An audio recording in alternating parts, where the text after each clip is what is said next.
Once again, we're extremely excited.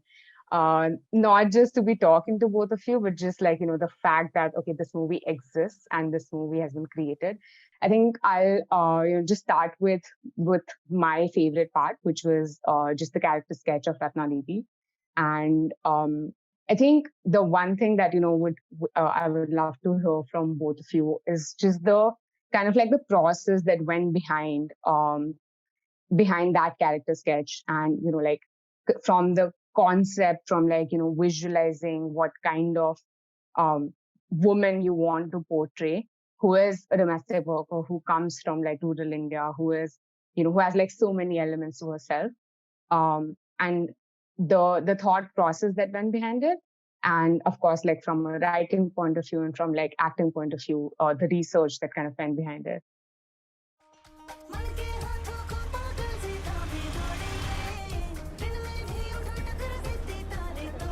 वापस आ गई? बुलाया गया। अगर आप नहीं है तो मैं बाहर जाके आ सकती हूँ। हाँ। टेलरिंग कोर्स के लिए सामान लेना था। गुड। तो तेरा टेलरिंग का भी है ना? आज तू काहीच सांगू नकोस मला. अगं सरांची परमिशन नाही घेतली अजून ना. टाइमिंग्स क्या है? तू से जा, सारा काम खत्म करके जाऊंगा. ठीक है. Thank you, sir. So in terms of, just to talk about the character, to me it's odd that people are surprised that she's multidimensional, because why would she not be, right? I think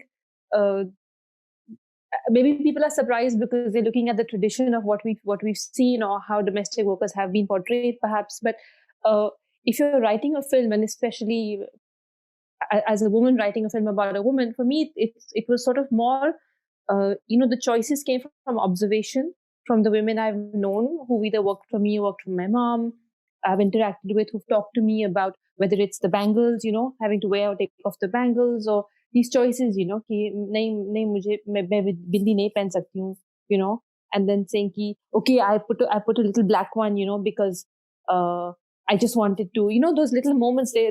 It's from life, right? From interacting with people and getting to know people. And yes, maybe as an employer, but still on a there's a certain kind of bond that you can have also as two women, and the level of understanding that you can share.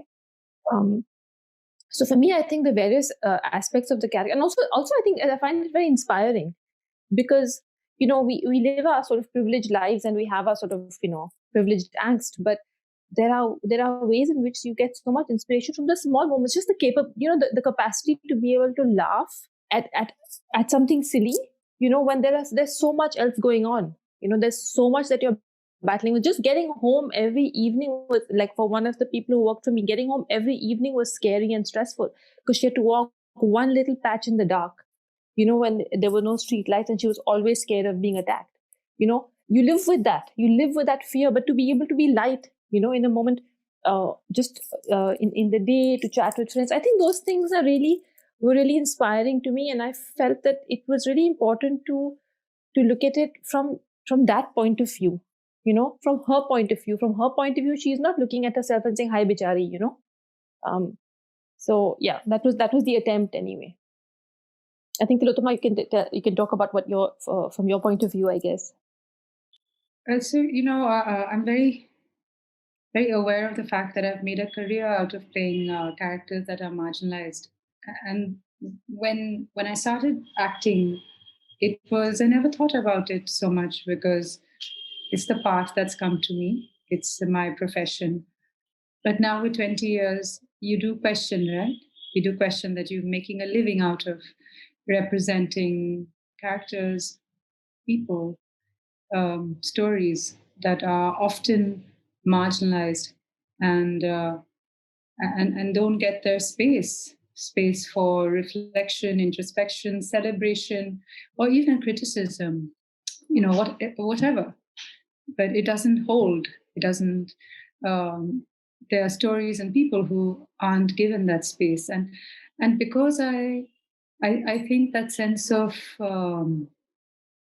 it caught up with me. In fact, I remember after shooting a particular film by Gautam Ghosh, I told my husband, I can't. My next film, I have to play a super rich, super entitled, bratty, horrible, brash, but just like, I can't, because it was just feeling that I needed some distance. Um, so I've always, in the last few years, I've always had this sense of awareness that I need to make sure that the representation is creating value. If it needs to exist, why? That answer should be clear to me. If this film needs to exist, if I need to be a part of it. And when I read Rohena's script, I really felt that I felt many things, but one of the things I felt was, which was one of the instructions that she gave me very early on, that no matter what happens to Ratna, she has a tremendous sense of dignity. And dignity is not, it's not like the cultural capital of the rich or the educated. Either you have it or you don't. And I held on to that as a through line through the film. And it's like her kryptonite, it's her superpower. It can make people with a lot more, feel inadequate in the face of her courage, her optimism, and I don't mean inadequate in a bad way. Of course, I mean she inspires Ashwin. So I think when that became the brief from Rohena very clearly, it kind of really eased me up, because I was very nervous otherwise of misrepresentation. I think there's in terms of representation also that I wanted to say, which is also this idea of privilege and the idea of who inspires whom, and who has a supposedly better life. I think that was something that was important to me to sort of reverse it and to play with it a little bit. The idea of happiness and privilege being somehow equated, and not to oversimplify or to say that, oh, here's this person who has nothing but is happy, like or naive or silly. It was really just to draw out those questions a little bit more, as to what is happiness and who's happy and what does it mean to be working for something and to be motivated to be doing something, to change what you can, which in her case it's her sister's life, and her own life. But it's all step by step, and it's something also that I mean, you guys probably have researched this and have been talking to so many domestic workers and so many women in the informal sector. It's so much of what keeps people going, right? The hope and of a better tomorrow, of somehow overcoming today's obstacles, and I think that's something that was that Tillotama captured also really beautifully. The layers of hope and disappointment, and going through all of that, but staying true to herself, but yet allowing us to see the disappointment or those ups and downs. Just talking a little bit about the other character who is Lakshmi Tai, and the fact that at least from my perspective, like of course same thing, like she's also a live-in maid, but she herself is slightly different, right? Like she herself is like slightly more outspoken person, and is questioning Ratna also about why she's not telling them that she doesn't like to cook non-vegetarian food, or that whole conversation, in fact, where the lady shouts at Ratna for spilling the wine, and she doesn't do anything. Whereas in Lakshmi Tai's case, when the kid kicks her, she kind of reacts. So again, what was the idea behind creating like a slightly different character over there? Of course, like we can see that there's solidarity, but did you why did you think it was important to like kind of create a slightly different sketch with her?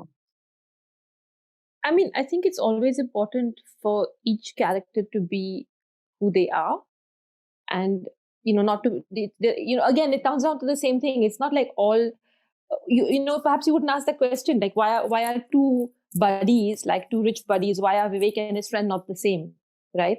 Because people are who they are. And Lakshmi Tai is older. She's been around. Her relationship is specific with that little boy, specific. Like she says that I would have slapped him even if he was my own kid. So she has a sense of ownership.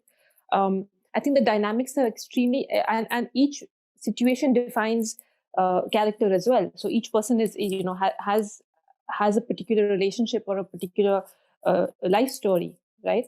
So Lakshmi Tai's relationship is with this child. She's obviously very much an integral part of that home. And she also moves on in a certain way, right? She's blowing balloons for the same kid's birthday, and it sort of, takes it in her stride and goes on with life. For me, really, the two women characters, I think it was important to bring out, of course, the idea of solidarity, friendship. Also, you see to see Ratna like in a different way as well. She's cheeky. She says things like, and even though she gets yelled at, she's like, okay, but by his sister, when she says she bit my head off, but at least she left. You see this that she's, there's that spark.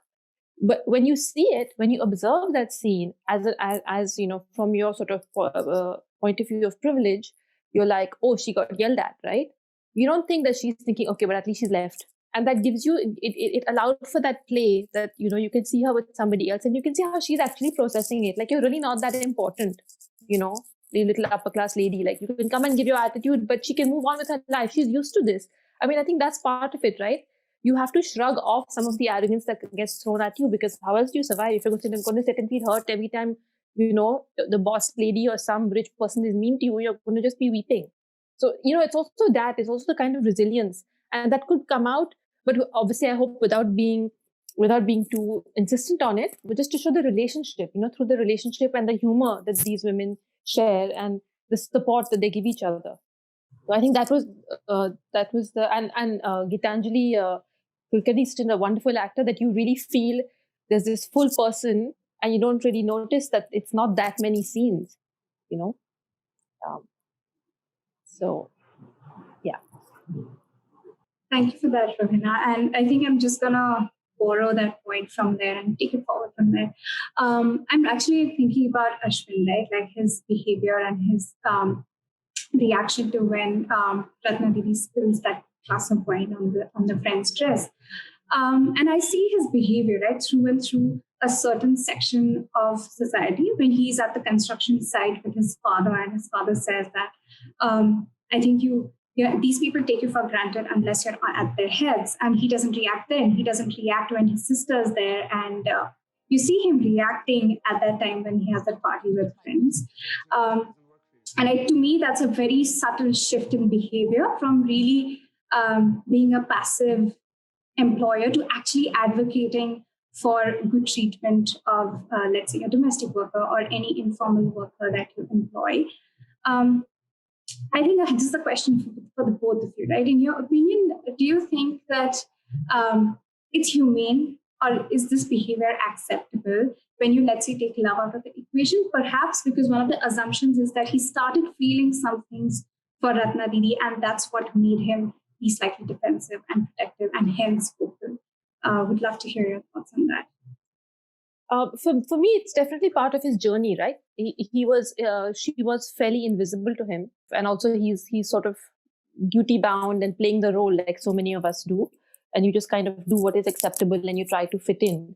And so he's doing what he can, and it's definitely because he's getting to know her and falling in love with her. But my goal also of doing a love story is a way to get you to see things a bit differently. But I don't think that it's only through love that you can be respectful, right? Or that you can, like, I think for me, it's a tool. It's a way of talking about the subject. It's a way of making these two people equal. It's a way of making him vulnerable, of bringing out, being able to have this conversation without being preachy. But for sure, I completely agree with you that it's not at all about, it's not because it should not be that, right? Like, why should we get away with yelling at somebody if you would not yell at a person like that in a different context, like these are two full human beings, and too often they're completely defined by their role or by the hierarchy, and what you can get away with when you talk to somebody, right? Because you can yell at them and that person has no agency to yell back or to do anything.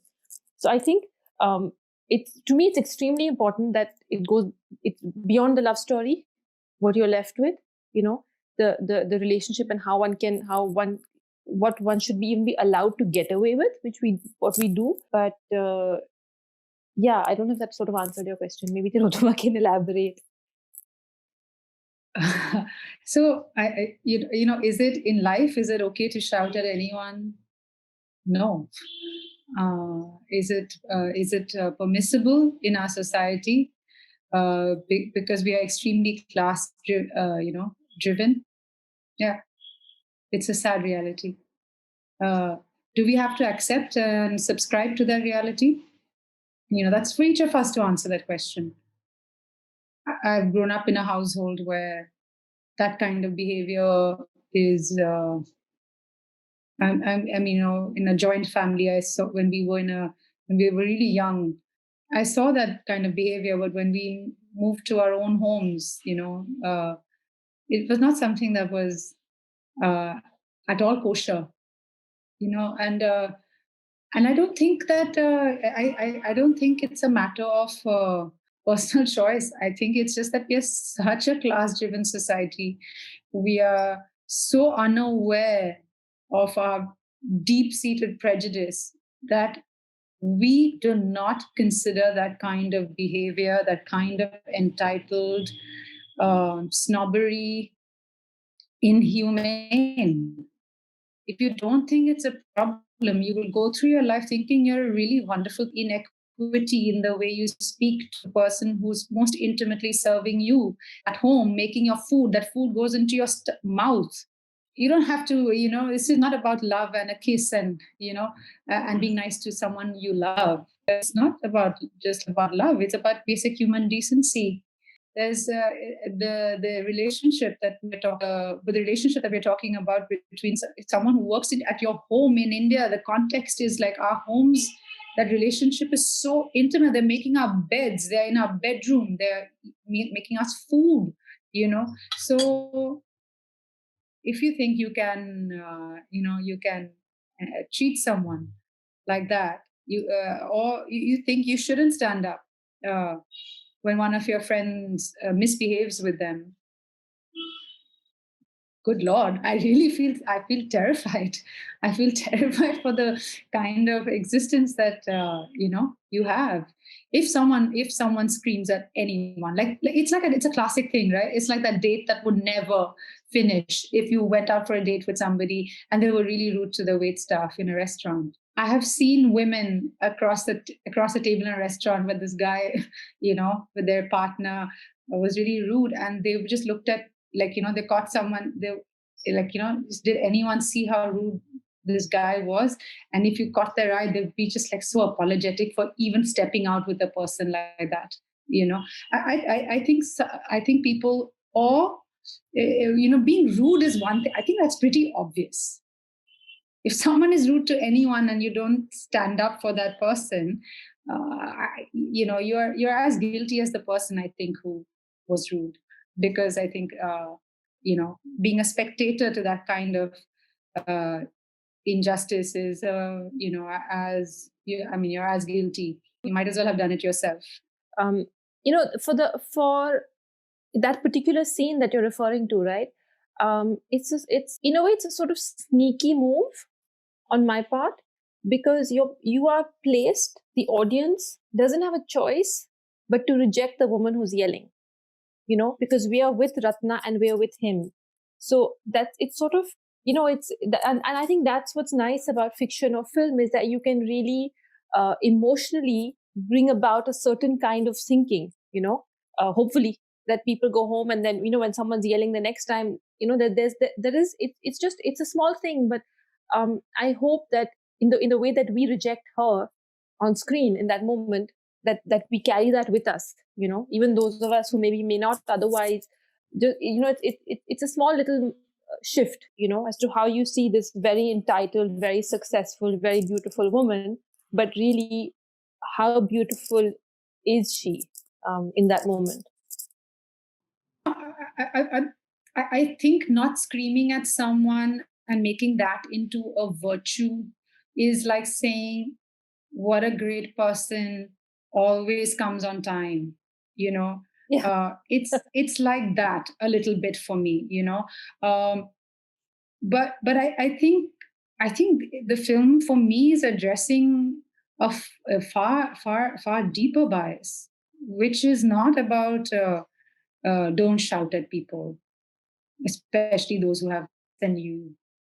I think the fact when Ashwin and Ratna, what I really found for me the most complex aspect of this film, and perhaps the most moving, and perhaps for me the most altering experience of doing this film, was aspect of desire.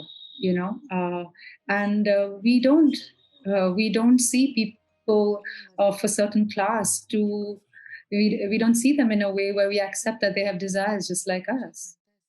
And it's such a blind spot. It's a blind spot that makes us come across as such huge ignorant beasts. And I think that for me was truly like the triumph for me of the film, and the reason I wanted to do the film. The reason it made me uncomfortable, the screenplay, the reason I'm so grateful. It never, the feeling that was I've fallen in love with someone like you. Opposed to, oh man, I think I've as dark as day and night. If it's like saying that, it's like saying, wow, Ratna, you're so dignified. Ratna's so dignified, even though she's a maid. It's that sentence. She's a maid, but she has such big dreams. Right. She's a maid, but she's so attractive. Wow, yeah. I'm really progressive. I fell in love with my maid. You're not progressive. And your idea of beauty is really screwed up. Because if you think that people who are beautiful have to be people with certain degrees or have certain kinds of jobs or live in certain kinds of homes, your notion of beauty is not one that I want to subscribe to. And if our notion of love, or the fact that, for me, this was the trickiest part of desire. The fact that, do we allow ourselves to experience desire across class? I'm thinking, I'm now been married, 10 years. So speaking about desires, well, but the idea that did I even check out people across class? This question is for you to answer for yourself. But that was something that really stripped. It was like some kind of acid burning through. When I read the film, that, and I think that that is something that is. It severely revealed how terribly cloistered we are in our perception of what is considered to be right or wrong. This aspect of desire is, I think, for me, was the stickiest and the most revealing of myself, most revealing of the prejudices that I hold.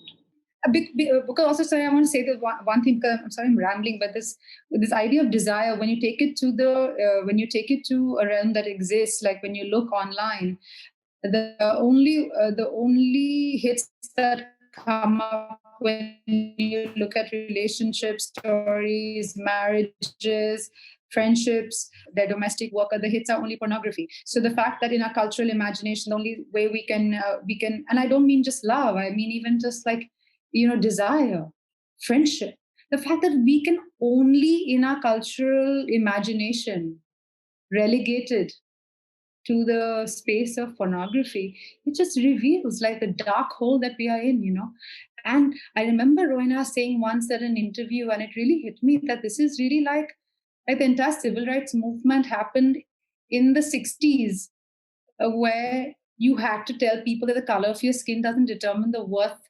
of who you are. And there was a word, it's appetite, right? And we don't even recognize that what kind of that, this is another kind of appetite. And unless we don't even recognize that we are so inherently discriminating and discriminatory in nature, it's not going to change. So for me, it was a really playing this part, being a part of this film was really like a huge slap on my face. And I consider myself to be a nice person. That's why it was even more painful. I think the challenge is really that, right? When you think you're a nice person, but what can you do? But these structures, right?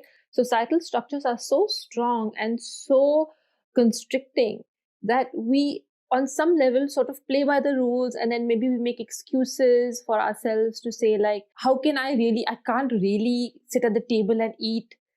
We can't use the same chai mug, but why? Like, she can cook in it, she can cook for you, she can lay your table, but she can't eat from your plate. No, because then it confuses them. The hierarchy is really important to maintain. There are all these excuses that you come up with or that you hear. And I think for me, even the process of writing the film was because I carried this around like my whole life, thinking like, I'm really a bad person pretending to be a decent person because this is how I live, right? I'm part of this system and I don't know what to do about it or how to deal with it or how to even start to address it, right? And yeah, we talk about 1950s segregation in the US and there's a civil rights movement and all that, and we're sitting around here. This is completely normal for us in India, right? You guys at least starting the conversation, but isn't it really late? It's unfortunate that you guys have to be the pioneers of this kind of a movement. Of course, there are domestic workers organizations and all. I'm sure you guys know more about that, but it's just sort of shocking, right? That it's so normalized. The dehumanization of people just based on their profession is completely systemic, and we totally accept it, and we all live by it, And it's really hard. And the challenge is, trying to be good people, but still sort of being limited by those structures, I think that's really the challenge. And what do you do beyond saying, मैं उनकी बेटी को पढ़ा रही हूँ, like, so I pay for the education, so that makes me a good person, and then I can go about my business. And how do you really break these things down? When we started, also, like, the first piece of research that we did was media representation of domestic workers, right? And as Tillotama pointed out, it was just extremely disheartening. Like, you cannot think about, at least, like, from our point of view, you can't think about shifting systemic norms without bringing privileged people like us into the conversation. That just doesn't happen. Like, it's limited to WhatsApp jokes about, like, affairs with the bai and sexualization and whatever limited representation there is. It's more like mockery. Given that both of you are a part of the industry, I think it'll really help us to get your opinion on why you think it is the case. So for me personally, I can't speak as to why something is or isn't really. I think sometimes if you're telling a story, people will just, I think they show what they see or how they see the world or something like that, or they're inspired maybe by cinema or by other things. But I guess you see what you see, and sometimes it's not very useful or doesn't serve your plot, let's say, in any way. So I think the absence of domestic workers just for efficiency in a scene, like if you have a whole bunch of rich people who are eating a fancy meal and you don't see who actually made it, it's less problematic than actually when you caricature them. Why that is, I don't know. I mean, it's the same thing with the portrayal of women, right? Across classes, sometimes women are portrayed are caricatured in certain films, And I've worked with people where I've been, where I had a script and she's the girlfriend of somebody's script. Okay, so she's a bimbo, and I was like, but what does that mean? Like, who is she? Why? What does this word mean to you? Trying to get more from the director as to what they wanted to do with this character and why she exists, except to, like, wear something revealing and exist. But who is she? Why is he into her if she's a bimbo? Like, what is going on here? Even that. But these are choices that I don't know how to answer. Why somebody makes those choices or what they see or how much they see and how much they want to see, right? No, I think it comes back to the same thing. I think it's not about a lecture, right? It's not about what anybody else is doing. I think it's opening. Like if I have to write a story or if I make a film, so imagine a film where you see it's just in a room and there are two people who stuck in this room. They fall in love with each other, but you have no idea what they do. Or it's a scene in a film where two people are taking a walk. What they do is irrelevant. But if we don't, these frames don't exist. If this way of storytelling doesn't exist, where does it matter? If two people are cooking a meal together and the conversation between them is about the fact that about the situation in the hospital in the middle of this pandemic or what they just saw, does what they do, their jobs, come into, and then at the end of the film, if you figure that one of the characters is a domestic help, will it change the way you experience the whole film? And you find out that the other person is a CEO of a company, will it change? Perhaps if we told stories which in which the context of class was represented with greater creativity and greater sensitivity. And I think it just boils down to your own level of comfort in accepting your bigoted point of view. I think the more we become aware of the fact that we are extremely classist and that we really, our storytelling, is a reflection of our own inner life, right? So our own inner life needs to ask this question that, why do we say things like that? She's such, why do we say things like that? She's so beautiful, yeah. She's a maid. Can you believe it? How fluent she was in English. It's like people get really surprised in Calcutta when, taxi drivers can speak in English, This is not on the man who's driving the taxi or the beautiful woman who works in your house. It's on you, So I feel like when that changes, the way that person will tell their story, what they will include in the frame and exclude in the frame, will become less and less driven by class. So I think it's like color blindness does not make you more equal. It's accepting that the colors are different. It's accepting that this difference, this inequity exists. It's deep within me that, I think the more we accept it, we will be able to represent better, Because it's not about demonizing, right? It's not about demonizing that, as anyone else. I think it boils down to that. Once you can recognize your own, your own question, your own cultural coding, and the deep-seated kind of habits that we have just ingrained without questioning.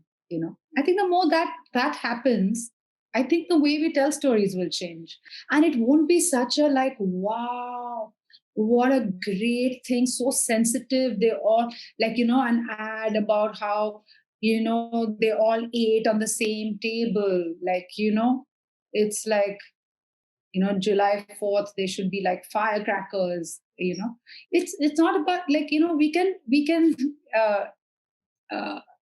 I mean, I think that's for me what I really like about Rohena's screenplay when I read it was that they're not big moments. Ashwin is not expecting some like a Nobel Prize for being so for falling in love, with someone. So I think it really it will change when I will change. I really feel that.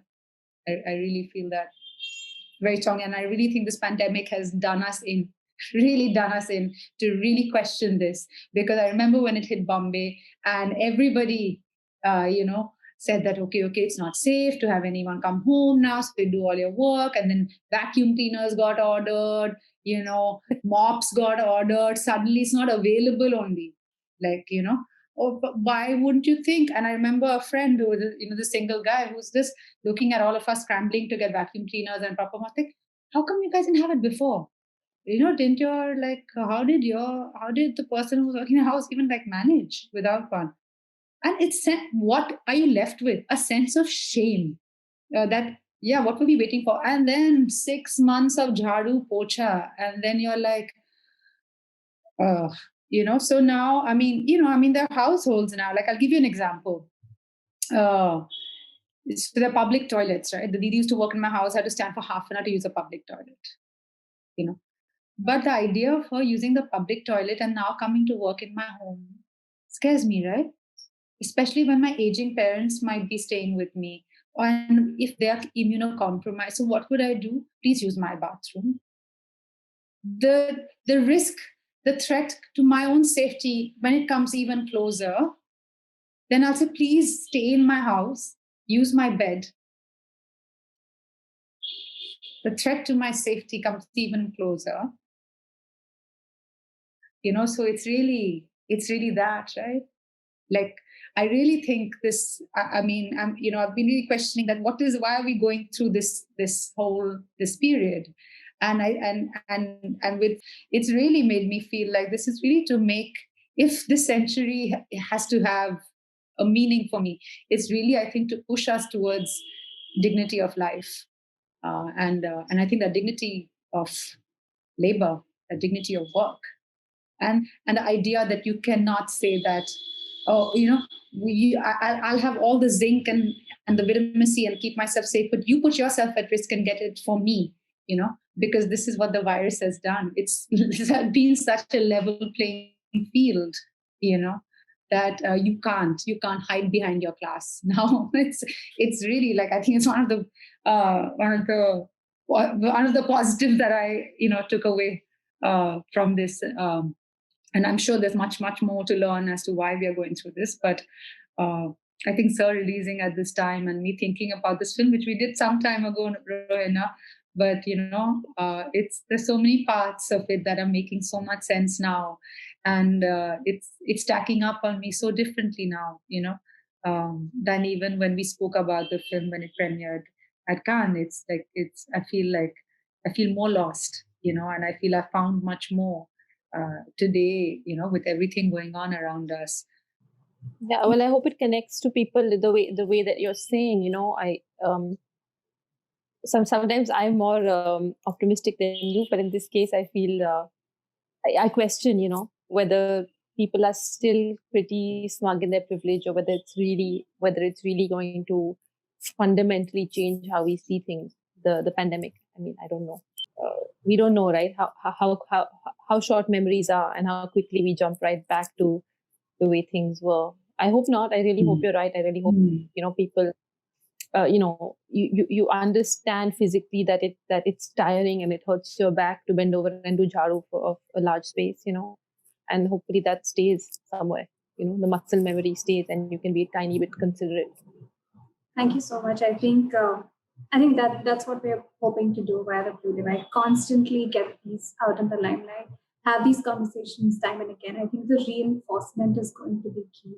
But I don't know if you both have time for one more question. I'm going to make it very snappy. I think just towards the end, right, as she says, Ashwin, I think that was just a pivotal moment for me. And I was just thinking how Ratna would have also internalized that hierarchy and that class structure. And for her, I think just moving from servant to that tailoring job and then feeling at equal with Ashwin, was that compelled her to say Ashwin and not Sir, is what I've been thinking about. So I would love to hear either of your thoughts on that. So, Ratna saying Ashwin, for me was a moment of linguistic defiance, a defiance against these regressive codes. Even the fact that we have to, it's sweet, you guys are calling Ratna Didi, but you're not calling Rohena Didi or me Tillotama Didi, but we're all sisters, right? So I think it's just about, our language. In our language, we carry our prejudices, and it's so deeply coded. It's in our voice. It's in our, the deeper you go into it, it's in your cellular structure. So the breakdown has to happen. Really, it's not for anyone else to do. It's for me to do it. So it's really important for Ratna to say it, and it was really difficult. And Tillotama felt how difficult it was, to just say that one word, because that one word has the ability to break down everything that was familiar so far. It's familiar and it's safe to remain in a class-bound society where things. Why does it happen like this? It's like this only, yeah. It's like this only, yeah. It's like this only, status quo. It's safe. It's comfortable. I think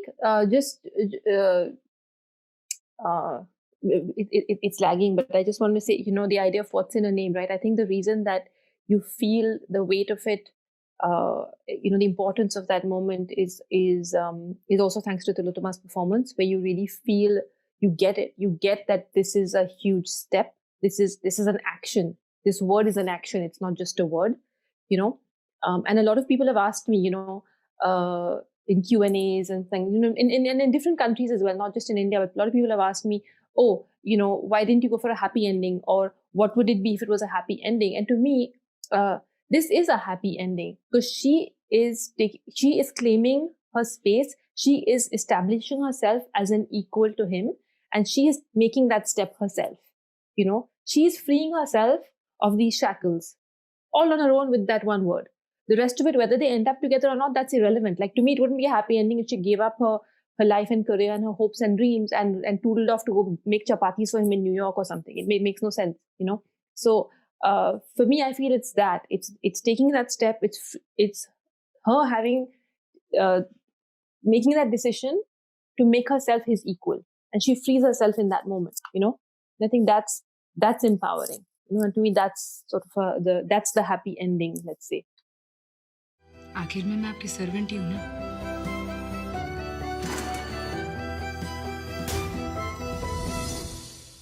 तुम कब तक मुझे sir कहोगी?